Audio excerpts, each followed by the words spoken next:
Hello students, आज हम इस वीडियो में लाइन स्पेक्ट्रा, एब्जॉर्प्शन स्पेक्ट्रा और इमिशन स्पेक्ट्रा को पढ़ने वाले हैं।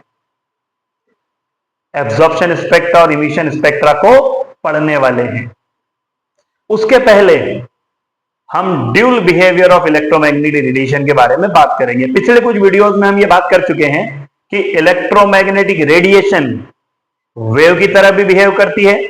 मैक्सवेल्स इलेक्ट्रोमैग्नेटिक थ्योरी में हमने पढ़ा। और इलेक्ट्रोमैग्नेटिक रेडिएशन पार्टिकल के समान भी बिहेव करती है, प्लांक्स क्वांटम थ्योरी में हमने ये पढ़ा।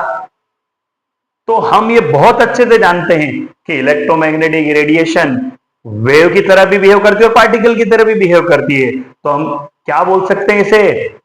Dual behaviour of electromagnetic radiation. मतलब इलेक्ट्रोमैग्नेटिक रेडिएशन जो है वो ड्यूल बिहेवियर शो कर रही है, वेव के समान भी बिहेव कर रही है और पार्टिकल के समान भी बिहेव कर रही है। The dual behaviour of electromagnetic radiation exhibiting both wave-like and particle-like properties was primarily stabilized by Albert Einstein in 1905. पहले क्या माना जाता था कि लाइट या तो वेव के समान बिहेव करेगी या पार्टिकल, पर आइंस्टाइन ने क्या बोला कि इलेक्ट्रोमैग्नेटिक रेडिएशन जो है वो एक्सपेरिमेंट के बेसिस पे, हम अभी बात करेंगे नीचे, वो वेव के समान भी बिहेव करेगी कभी और कभी पार्टिकल के समान भी बिहेव करेगी। मतलब इलेक्ट्रोमैग्नेटिक रेडिएशन का ड्यूल बिहेवियर होता है। ये सबसे पहले किसने स्टेबलाइज किया था? अल्बर्ट आइंस्टाइन ने 1905 में। Building on Planck's quantum theory to explain the photoelectric effect. कब बताया था ये? जब उन्होंने प्लांक्स क्वांटम थ्योरी को यूज करके फोटो इलेक्ट्रिक इफेक्ट को क्या किया था? एक्सप्लेन किया था। हम ऑलरेडी फोटो इलेक्ट्रिक इफेक्ट के ऊपर वीडियो अपलोड कर चुके हैं। इट वॉज लेटर, सबसे इंपॉर्टेंट लाइन, कि आप अभी ये बोल रहे हो कि इलेक्ट्रोमैग्नेटिक रेडिएशन का ड्यूल बिहेवियर है।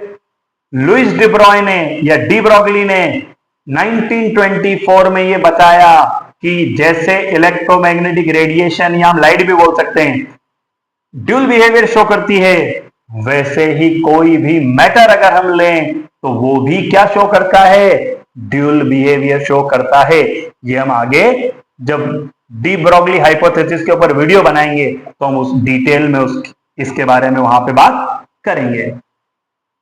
डिपेंडिंग ऑन द एक्सपेरिमेंट, जो हम अभी बोल रहे थे कि लाइट किसके समान बिहेव करेगी? वेव के समान बिहेव करेगी या स्ट्रीम ऑफ पार्टिकल के समान बिहेव करेगी? ये एक्सपेरिमेंट पे डिपेंड करता है। कैसे क्लियर करें इसको? Whenever radiation interacts with matter, जब भी रेडिएशन मैटर के साथ इंटरेक्ट करती है तो वो हमेशा पार्टिकल लाइक प्रॉपर्टीज, पार्टिकल के समान बिहेव करती है। हम ये बोले, जब भी रेडिएशन मैटर के साथ इंटरेक्ट करेगी तो किसके समान बिहेव करेगी? रेडिएशन पार्टिकल के समान। In contrast to the wave like properties. और अब वेव के समान कब बिहेव करेगी? जब लाइट क्या होगी?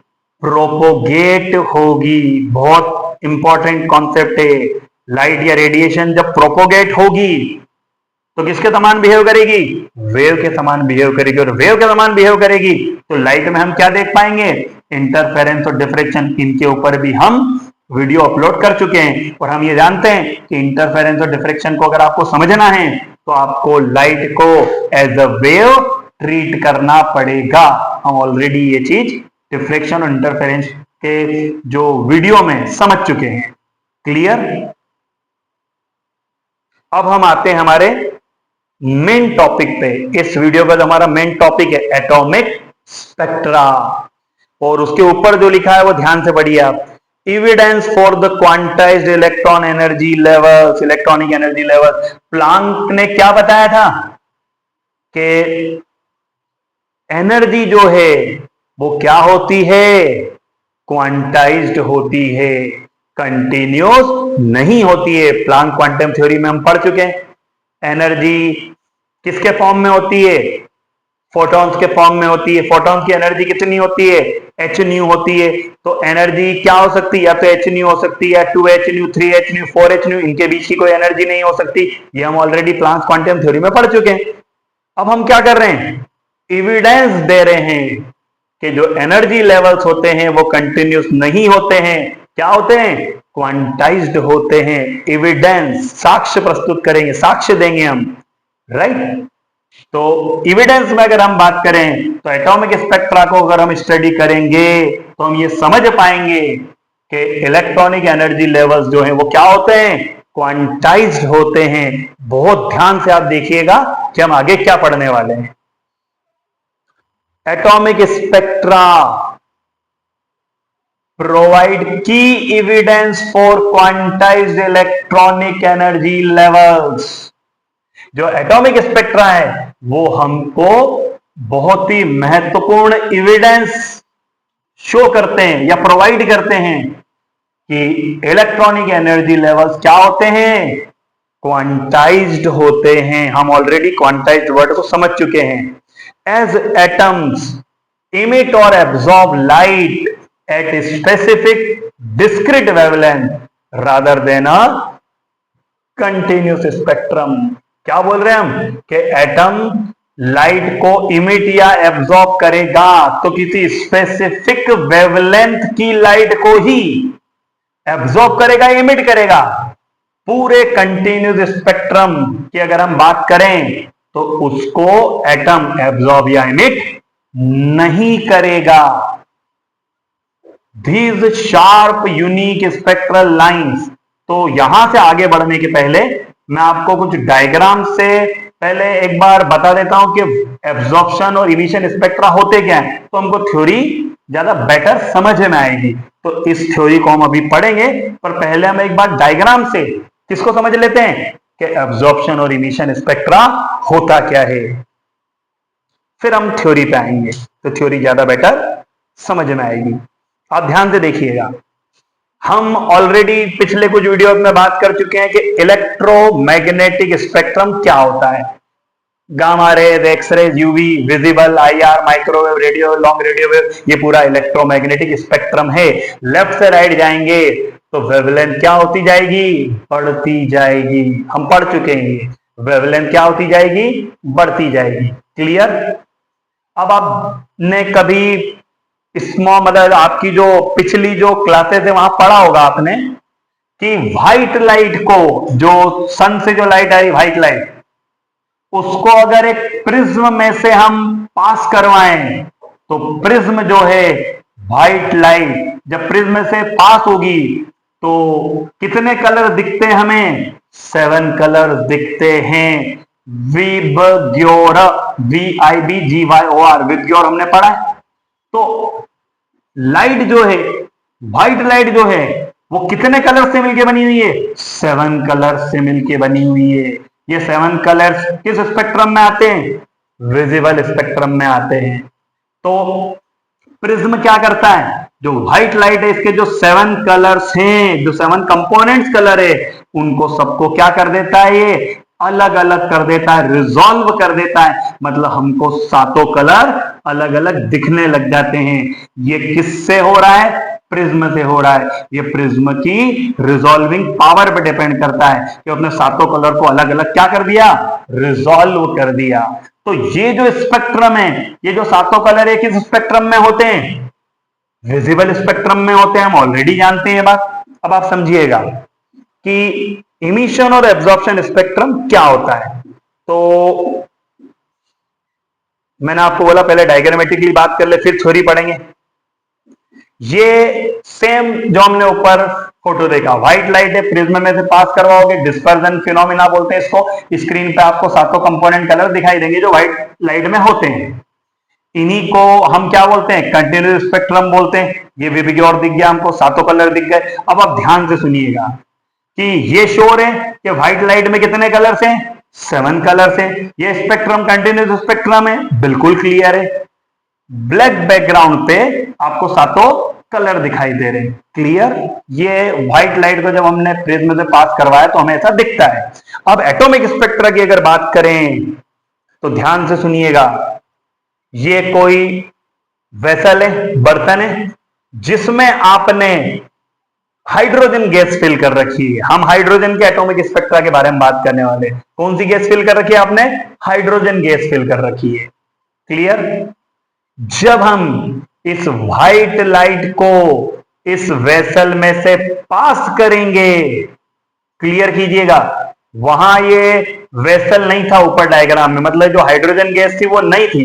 तो जब व्हाइट लाइट प्रिज्म में से गई थी तो कितने कलर दिखाई दिए थे? 7। यहां क्या होगा? यहां बहुत इंटरेस्टिंग कुछ होने वाला है कि जब हाइड्रोजन में से आपने व्हाइट लाइट पास की तो हाइड्रोजन ने क्या किया? हाइड्रोजन गैस ने क्या किया? कुछ स्पेसिफिक वेवलेंथ की लाइट को एब्जॉर्ब कर लिया, और जिस वेवलेंथ की लाइट को एब्जॉर्ब नहीं किया वो आगे चली गई और प्रिज्म ने उसको क्या कर दिया? डिस्पर्जन के थ्रू स्क्रीन पे आपको कलर्स दिखा दिए, जो भी कलर्स थे। अब ये स्पेक्ट्रा एग्जैक्टली कैसा आएगा? अगर हम देखें तो ये स्पेक्ट्रा एग्जैक्टली ऐसा आएगा। कलर हैं, लेकिन आप देखिए कहीं कहीं पे आपको डार्क ब्लैक लाइन नजर आ रही है। ये कौन सी लाइन है? जिस जिस वेवलेंथ, हम जानते हैं कि ये वॉयलेट से अगर हम रेड में जाएंगे तो वेवलेंथ बढ़ती जाएगी, तो ये कुछ पर्टिकुलर वेवलेंथ की लाइट हाइड्रोजन गैस ने क्या कर ली? एब्जॉर्ब कर ली। तो जिस भी वेवलेंथ की लाइट हाइड्रोजन गैस ने एब्जॉर्ब की है, वहां क्या दिखाई दे जाएगा? डार्क ब्लैक लाइंस दिखाई देंगी, और बाकी जिस वेवलेंथ की लाइट एब्जॉर्ब नहीं हुई वो तो कलर के फॉर्म में आपको दिख ही रहा है। ये कौन सा स्पेक्ट्रा है? एब्जॉर्प्शन स्पेक्ट्रम है। अब एक बात ध्यान से सुनिएगा, जिस वेवलेंथ की लाइट कोई भी गैस, जैसे हाइड्रोजन गैस थी, एब्जॉर्ब होती है, हाइड्रोजन ने जिस भी वेवलेंथ की लाइट एब्जॉर्ब की है उसी वेवलेंथ की लाइट हाइड्रोजन क्या करेगी? इमिट करेगी। क्लियर कीजिएगा, यहां हाइड्रोजन का हमने एब्जॉर्प्शन स्पेक्ट्रा पढ़ा। अब जो लाइट हाइड्रोजन के मॉलिक्यूल्स ने क्या की थी? एब्जॉर्ब की थी, कुछ देर बाद वो जो जिस भी वेवलेंथ की लाइट एब्जॉर्ब की थी, हाइड्रोजन गैस जो है कुछ देर बाद उस लाइट को क्या करती है? इमिट करती है। वो हम अब बात करेंगे आगे भी। तो जब हम इमिशन स्पेक्ट्रा की बात करें तो आप ध्यान से देखिएगा, जो लाइट हाइड्रोजन गैस ने एब्जॉर्ब की थी, जब वो इमिट करेंगे उसको प्रिज्म में से पास करेंगे तो हमें देखिए डार्क ब्लैक, मतलब जो ब्लैक बैकग्राउंड है उस पर कुछ कलरफुल लाइंस दिखाई दे रही है। और अगर आप ध्यान से देखोगे तो जहां कलर थे वहां डार्क बैकग्राउंड हो गया है, और जहां डार्क लाइंस थी वहां कलरफुल लाइंस आपको दिख रही है। तो ये किस कलर की लाइंस आपको दिख रही है? जिस वेवलेंथ की लाइट हाइड्रोजन गैस ने एब्जॉर्ब की थी वही लाइट क्या हो रही है? इमिट हो रही है।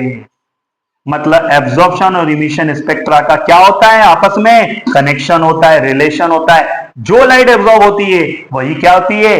इमिट होती है। आपको फिगर से एब्जॉर्प्शन और इमिशन स्पेक्ट्रा बहुत अच्छे से समझ में आ गया होगा। अब ध्यान से सुनिएगा, ऐसे हर एटम का एक अलग यूनिक कैरेक्टरिस्टिक एब्जॉर्प्शन और इमिशन स्पेक्ट्रम होता है, और किन्हीं दो एटम के एब्जॉर्प्शन और इमिशन स्पेक्ट्रम की हम बात करें तो वो कभी भी सेम नहीं होते हैं। आप ध्यान से सुनिएगा मैं क्या बोल रहा हूं। अब अगर हमें ये समझ में आया है तो अब हम थ्योरी को ज्यादा अच्छे तरीके से समझ पाएंगे। तो एटॉमिक स्पेक्ट्रा प्रोवाइड की evidence for quantized electronic energy levels. तो एटॉमिक स्पेक्ट्रा को देखने से हमें ये कैसे मालूम पड़ा कि इलेक्ट्रॉनिक एनर्जी लेवल क्वांटाइज्ड है? तो आपने गौर किया होगा, हाइड्रोजन ने हर वेवलेंथ की लाइट को एब्जॉर्ब नहीं किया, सिर्फ कुछ पर्टिकुलर वेवलेंथ की लाइट को ही क्या किया है? एब्जॉर्ब किया है। हम वेवलेंथ भी बोल सकते हैं या एनर्जी भी बोल सकते हैं, हम वेवलेंथ भी बोल सकते हैं या एनर्जी भी बोल सकते हैं, एक ही बात है। ध्यान से सुनिएगा, बस ये जरूर ध्यान रखिएगा कि वेवलेंथ बोले या एनर्जी बोले, लेकिन एक चेंज हो जाएगा कि एनर्जी और वेवलेंथ जो है वो एक दूसरे के इनवर्सली प्रोपोर्शनल होती है। तो वो हमें ध्यान रखना पड़ेगा कि हम वेवलेंथ की टर्म में बात करेंगे तो हमें किस तरीके से बोलना है, और एनर्जी वो मैं आपको समझाऊंगा। मैं तो एटॉमिक स्पेक्ट्रा प्रोवाइड की evidence for quantized electronic energy levels as atoms emit or absorb light at specific discrete wavelength rather than a continuous spectrum। अभी हमने देखा कि हाइड्रोजन गैस के जो एटम्स थे, मॉलिक्यूल्स थे, उन्होंने कंटिन्यूस जो पूरी व्हाइट लाइट में जितने भी कलर थे सबको एब्जॉर्ब नहीं किया था, कुछ स्पेसिफिक वेवलेंथ की लाइट को ही क्या किया था, एब्जॉर्ब किया था। This sharp unique spectral line, जो नीचे हमको लाइन दिखी थी, उन लाइंस को हम क्या बोलते हैं, स्पेक्ट्रल लाइंस बोलते हैं। तो this sharp unique spectral lines correspond to electronic transitioning between fixed energy state with line series like hydrogen's Balmer series fitting precise mathematical formulas, thus confirming quantized levels। ये क्या लिखा हुआ है वो हम अगर समझने की कोशिश करें तो जो ये लाइन्स हमें दिख रही है, हम आगे जब हाइड्रोजन का लाइन स्पेक्ट्रा पढ़ेंगे तो वहां बामर सीरीज की बात करेंगे, पास्चन सीरीज की बात करेंगे, लाइमन सीरीज की बात करेंगे, उनके लिए कोई एक मैथमेटिकल फॉर्मूला भी पढ़ेंगे जिससे सारी सीरीज को हम ऑब्टेन कर पाएंगे। वो हम अगले वीडियो में बात करने वाले हैं। पर अगर हम यहां अगर समझें तो हमारा मेन उद्देश्य क्या है कि एनर्जी लेवल जो है वो क्वांटाइज्ड है, वो हमें समझना है। तो जो हमने भी एब्जॉर्प्शन और इमिशन स्पेक्ट्रा देखा है उससे क्लियर नहीं हो रहा है कि एनर्जी लेवल्स क्या होते हैं, क्वांटाइज्ड होते हैं। क्योंकि अगर क्वांटाइज नहीं होते तो सारी जो लाइट हाइड्रोजन के ऊपर इंसिडेंट हुई थी, हाइड्रोजन गैस उस सारी की सारी लाइट को क्या कर लेता, एब्जॉर्ब कर लेता, और सारी को एब्जॉर्ब कर लेता तो सारी को इमिट करता, लेकिन ऐसा नहीं हुआ है। इसको और आगे हम अभी वीडियो में समझने वाले हैं। आगे बढ़ते हैं।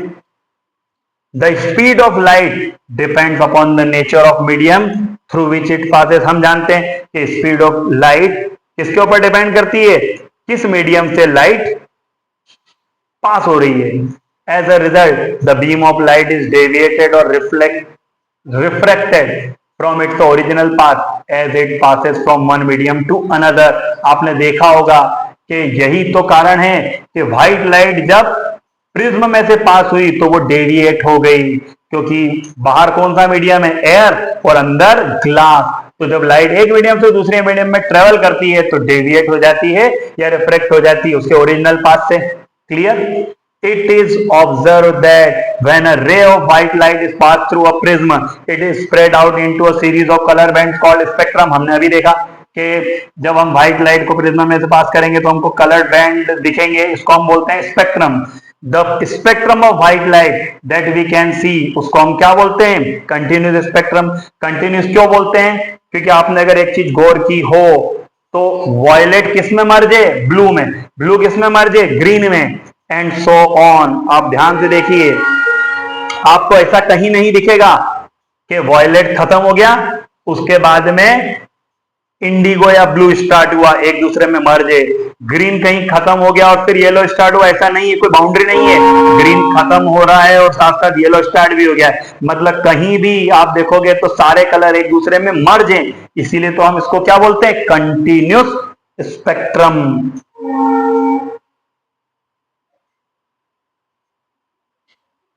Remember that visible light is just a small portion of the electromagnetic radiation। अब हम जानते हैं कि विजिबल लाइट जो है वो इलेक्ट्रोमैग्नेटिक रेडिएशन का सिर्फ एक स्मॉल पोर्शन ही है।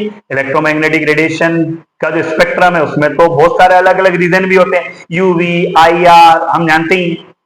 When electromagnetic radiation interacts with matter, atoms and molecule may absorb energy and reach to a higher energy state। अब आप ध्यान से सुनिएगा, हम यहाँ इलेक्ट्रोमैग्नेटिक रेडिएशन को मैटर के साथ इंटरेक्ट करवाने की बात कर रहे हैं। तो हमने क्या बोला था कि जब भी इलेक्ट्रोमैग्नेटिक रेडिएशन मैटर के साथ इंटरेक्ट करेगी तो किसके समान बिहेव करेगी, पार्टिकल के समान बिहेव करेगी। तो होगा क्या, जब इलेक्ट्रोमैग्नेटिक रेडिएशन मैटर पे गिरेगी तो मैटर के जो एटम्स या मॉलिक्यूल्स हैं वो एनर्जी को क्या करेंगे, एब्जॉर्ब करेंगे और हायर एनर्जी स्टेट में पहुंच जाएंगे। अब एटम में एनर्जी स्टेट से कंटिन्यूस एनर्जी नहीं है, एनर्जी लेवल्स हैं। तो हम क्या बोल रहे हैं कि जब इलेक्ट्रोमैग्नेटिक रेडिएशन मैटर के ऊपर गिरेगी तो एटम या मॉलिक्यूल्स उस एनर्जी को, एनर्जी मींस कौन, फोटोन, क्योंकि हम इलेक्ट्रोमैग्नेटिक रेडिएशन को किससे मिलकर बना मानेंगे, जब वो मैटर से इंटरेक्ट करेगी, पार्टिकल से मिलकर बना मानेंगे। और प्लांक क्वांटम थ्योरी बोलती है कि पार्टिकल कौन, फोटोन, फोटोन की एनर्जी हम जानते हैं hν। तो होगा क्या, जब इलेक्ट्रोमैग्नेटिक रेडिएशन मेटल पे गिरेगी या मेटल के कांटेक्ट में आएगी, तो एटम और मॉलिक्यूल्स जो है वो उस एनर्जी को एब्जॉर्ब करके एक हायर एनर्जी लेवल में चले जाएंगे। अभी किसी न किसी एनर्जी लेवल में होंगे, एनर्जी को एब्जॉर्ब करके हायर एनर्जी लेवल में चले जाएंगे with higher energy. These are in an unstable state. Of energy आई तो उसको एब्जॉर्ब करके ये हायर एनर्जी लेवल में तो चले गए, लेकिन ऑब्वियसली ये कौन सी स्टेट होगी, अनस्टेबल स्टेट। पहले स्टेबल स्टेट में होंगे एटम्स या molecules, for returning to their normal more stable या लोअर एनर्जी स्टेट हम बोले energy state, the atoms and molecule emit radiations in various regions of the electromagnetic spectrum. कि जब नीचे से ऊपर गए तो इन्होंने क्या किया होगा, एनर्जी एब्जॉर्ब की होगी। तो जब ऊपर से नीचे आएंगे तो वापस उस एनर्जी को क्या करेंगे, रेडिएट करेंगे या इमिट करेंगे। तो जो एनर्जी ये इमिट करेंगे वो इलेक्ट्रोमैग्नेटिक स्पेक्ट्रम के अलग अलग रीजन वाली एनर्जी होगी। जरूरी नहीं है विजिबल में हो, वो जो एनर्जी इमिट होगी एटम से या मॉलिक्यूल से, वो यूवी रीजन में भी हो सकती, वो आईआर में भी हो सकती है, और वो माइक्रोवेव में भी हो सकती है। क्लियर। अब हम फाइनली कहां आते हैं, इमिशन एंड एब्जॉर्प्शन स्पेक्ट्रा पे।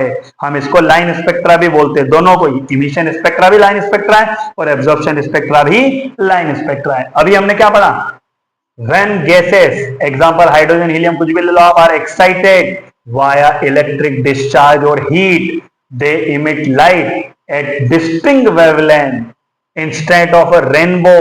A prism reveals bright discrete colored line on a dark background, indicating that electron jump from higher specific energy levels to lower ones, releasing energy. क्या लिखा हुआ है ये, कि जब आपने हाइड्रोजन गैस को क्या किया होगा, एनर्जी दी होगी। तो हमने अभी देखा था फिगर में कि हमने व्हाइट लाइट इंसिडेंट करवाई। व्हाइट लाइट किससे मिलके बनी हुई है, पार्टिकल फोटोन से। तो फोटोन ने क्या किया, एनर्जी किसको दी, हाइड्रोजन गैस के एटम्स को दी। उससे क्या हुआ, इनके जो इलेक्ट्रॉन्स थे वो लोअर एनर्जी लेवल से हायर एनर्जी लेवल में चले गए। जब हायर में गए तो वहां रुकेंगे नहीं, क्योंकि हायर स्टेट जो होती है वो अनस्टेबल होती है, मतलब वापस हायर से कहां आएंगे, लोअर में। तो जिस वेवलेंथ की लाइट एब्जॉर्ब की थी वही वेवलेंथ की लाइट क्या करने वाले हैं, इमिट करने वाले हैं। इसी को हम क्या बोलते हैं, इमिशन स्पेक्ट्रा बोलते हैं। हमने फिगर में देखा था, ब्लैक बैकग्राउंड पे कुछ कलरफुल क्या दिखी थी, हमें लाइंस दिखी थी। अब एब्जॉर्प्शन स्पेक्ट्रा इसका जस्ट उल्टा है। If white light passes through a cold gas, atoms absorb only specific wavelength, creating dark line in an otherwise continuous spectrum. क्या लिखा है कि जब आप एटम पे व्हाइट लाइट इंसिडेंट करवाओगे तो एटम कुछ ना कुछ एनर्जी एब्जॉर्ब करेगा। तो सारी एनर्जी एब्जॉर्ब करेगा नहीं, क्योंकि ध्यान से सुनिएगा, लाइट तो खुद किससे मिलके बनी हुई है, फोटोन से। और फोटोन की एनर्जी hν, 2hν, 3hν हो सकती है, इनके बीच की कोई एनर्जी हो नहीं सकती। क्वांटाइज्ड वाला मैटर हम ऑलरेडी पढ़ चुके हैं। तो होगा क्या कि जो गैस है वो फोटोन से स्पेसिफिक वेवलेंथ या स्पेसिफिक एनर्जी को क्या करेगी, एब्जॉर्ब करेगी। और जो गैस है वो एब्जॉर्ब करेगी, तो एब्जॉर्ब जिस भी वेवलेंथ की लाइट एब्जॉर्ब हुई है वहां आपको क्या दिखेगी, स्पेक्ट्रम में डार्क लाइंस दिखेगी। अगर ऐसा नहीं होता तो आपको क्या दिखता, कंटिन्यूस स्पेक्ट्रम दिखता। These dark lines precisely match the emission lines, providing electron can only absorb specific quantized energy packets to move to higher energy state. अब हमने बात कर ही लिए कि इलेक्ट्रॉन जो हैं वो सिर्फ कुछ स्पेसिफिक वेवलेंथ की लाइट को ही एब्जॉर्ब करेंगे और हायर एनर्जी स्टेट में जाएंगे। तो ये एब्जॉर्प्शन स्पेक्ट्रा हो गया। फिर वहां से जब नीचे आएंगे तो वो कौन सा स्पेक्ट्रा हो गया, इमिशन स्पेक्ट्रा हो गया है। दस स्टडी, अब ध्यान से सुनिएगा, ये जो एब्जॉर्प्शन और इमिशन स्पेक्ट्रा की जो स्टडी होती है, ये हम जिस ब्रांच में करते हैं फिजिक्स या केमिस्ट्री की, उसको क्या बोला जाता है, स्पेक्ट्रोस्कोपी बोला जाता है। ये आप याद रखिएगा। The spectrum of the visible light is continuous as all wavelength, red to violet of the visible light are represent in the spectra. तो spectrum of the visible light की बात करें तो वो कंटिन्यूस होता है। The emission spectra of atoms in the gas phase on the other hand do not show a continuous spread of wavelength from red to violet, rather they emit light only at specific wavelength with dark spaces between them। पढ़ी लिया हमने ऊपर। Such spectra are called line spectra और atomic spectra. जो हमारा topic था कि जो लाइन्स हमको मिल रही है, जो एब्जॉर्प्शन स्पेक्ट्रम में मिल रही है, जो इमिशन स्पेक्ट्रम में मिल रही, एब्जॉर्प्शन में ब्लैक कलर से है और इमिशन में क्या है, कलरफुल लाइन से। तो ये जो स्पेक्ट्रा मिल रहा है उसको लाइन स्पेक्ट्रा या एटॉमिक स्पेक्ट्रा बोला जाता है, जो हमारा क्या था, टॉपिक था। Because the emitted radiation is identified by the appearance of bright lines in the spectra. तो इमिशन रेडिएशन जो है वो ब्राइट लाइंस के रूप में मिलती है स्पेक्ट्रा में, हमने ऑलरेडी पढ़ लिया है। अब ये फिगर हमने क्लियर कर ही लिए। अब वीडियो थोड़ा सा बड़ा हो गया है पर थोड़ा सा और इसके बारे में हमको पढ़ना। Line emission spectra are of great interest in the study of electronic structure. अब हम आते हैं मेन मुद्दे पे कि जो अलग अलग एटम के, एटम किसके होंगे, अलग अलग एलिमेंट्स के, जैसे हाइड्रोजन के, हीलियम के। तो जो एटम जो होंगे, एटम के जो लाइन स्पेक्ट्रा हम देख रहे हैं उससे हमको कहां हेल्प मिलेगी, इनके स्ट्रक्चर को, इलेक्ट्रॉनिक स्ट्रक्चर को स्टडी करने में हेल्प मिलेगी। Each element has a unique line emission spectrum. में वीडियो की शुरुआत में बोल चुका हूं कि हर एलिमेंट का यूनिक लाइन इमिशन स्पेक्ट्रम या एब्जॉर्प्शन स्पेक्ट्रम होगा। The characteristic lines in atomic spectra can be used in chemical analysis to identify unknown atoms in the same way as fingerprint are used to identify people. आप जानते हो कि किन्हीं भी दो people की फिंगरप्रिंट कभी मैच नहीं कर सकती, दिखती एक जैसी लेकिन सेम नहीं होती। वैसे ही किन्हीं दो एलिमेंट्स के जो लाइन स्पेक्ट्रा या एटॉमिक स्पेक्ट्रा है वो दिखेंगे भले आपको सेम, लेकिन वो कभी भी सेम नहीं होंगे, वो हमेशा क्या होंगे, यूनिक होंगे। The exact matching of lines of the emission spectrum of the atoms of a non element, मतलब अननोन आपको दिया है तो अननोन का आप क्या करोगे, इमिशन स्पेक्ट्रा ऑब्टेन कर लोगे, फिर उसको क्या करोगे, जो नोन है उससे क्या करोगे, मिलाओगे। तो जिस भी मान लो हाइड्रोजन के एटॉमिक स्पेक्ट्रा से मिल गया, हीलियम के एटॉमिक स्पेक्ट्रा से मिल गया, तो हम ये समझ पाएंगे कि जो अननोन एटम था वो या तो हाइड्रोजन से मिलेगा तो हाइड्रोजन का है, और हीलियम के अगर स्पेक्ट्रा से मिलेगा तो वो अननोन एटम किसका है, हीलियम का है। Clear. German chemist Robert Bunsen was one of the first investigator to use line spectra to identify element। मतलब सबसे पहले एलिमेंट्स को आइडेंटिफाई करने के लिए लाइन स्पेक्ट्रा को किसने यूज किया था, बुन्सन ने किया था। Elements like rubidium, caesium, thallium, indium, gallium, scandium were discovered when their minerals were analyzed by spectroscopic method। The element helium was discovered in the sun by spectroscopic method। मतलब ये वो एलिमेंट्स हैं जिनको आइडेंटिफाई किया गया था, किससे, spectroscopic method से। स्पेक्ट्रोस्कोपिक मेथड्स मींस आप समझ गए, हम जो भी एब्जॉर्प्शन इमिशन स्पेक्ट्रा को पढ़ रहे थे उस ब्रांच को हमने क्या बोला था, स्पेक्ट्रोस्कोपी।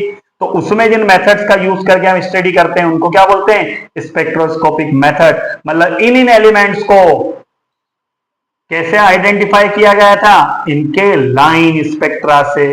ये हमारा जो लाइन स्पेक्ट्रा या एटॉमिक स्पेक्ट्रा था वो टॉपिक क्या हो गया है, कंप्लीट हो गया है। मिलते हैं नेक्स्ट वीडियो में। Thank you.